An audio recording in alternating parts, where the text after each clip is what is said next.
লোকজন কম থাকার কারণে, উপস্থিত কম থাকার কারণে আমরা থ্রেট পাচ্ছি, আমাদেরকে মেরে ফেলার হুমকি পর্যন্ত দিতেছে। আমি আপনাদেরকে রিকোয়েস্ট করতেছি, আগামীকাল আমরা সর্বোচ্চ উপস্থিতি এখানে নিশ্চিত করবো ইনশাল্লাহ। এনটিআরসির সামনে আমরা, এনটিআরসি আমাদের দখলে থাকবে ইনশাল্লাহ আগামীকাল। বাংলাদেশ থেকে যে যেখানে আছেন ইনশাল্লাহ যারা কাজ করছেন, আগামীকাল এনটিআরসি সকাল সকাল আপনারা চলে আসবেন, আমরা এনটিআরসি দখলে রাখবো ইনশাল্লাহ। আপনারা যদি না আসেন, আপনাদের নিয়োগ অনিশ্চয়তার মধ্যে পড়ে যাবে, আপনাদের শিক্ষক হওয়ার স্বপ্ন হয়তো বা ভঙ্গ হতে পারে, আবার বলতেছি ষষ্ঠ গণবিজ্ঞপ্তি পিছিয়ে যেতে পারে।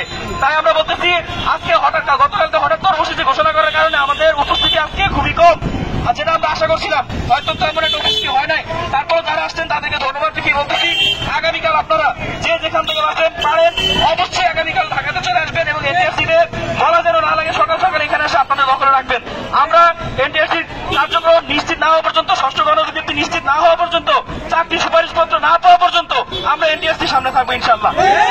আপনারা অবশ্যই বলতেছি, হ্যাঁ আমরা ইনশাল্লাহ আমরা নতুন করে কমিটি ঘোষণা করে জানিয়ে দেবো, সারা বাংলাদেশের প্রতিটি জেলা থেকে 10 জন করে আমরা নিয়ে নতুন কমিটি ঘোষণা করবো। আগামীকাল যারা আসবেন তাদেরকে আমরা কমিটিতে অন্তর্ভুক্ত করে আমরা কমিটি ঘোষণা করবো। সুতরাং আপনারা আসুন, এনটিআরসির যে কোনো দাবি দেওয়া আদায়ের জন্য আমরা এই কাজগুলো করবো ইনশাল্লাহ। দ্রুত এখনই রওনা দিন, আগামীকাল যেন এনটিআরসি আসে এবং প্রিপারেশন নিয়ে আসবেন, যেন এনটিআরসিতে নিয়োগ কার্যক্রম সুপারিশ না হওয়া পর্যন্ত আমরা এনটিআরসি আমাদের দখলে রাখবো।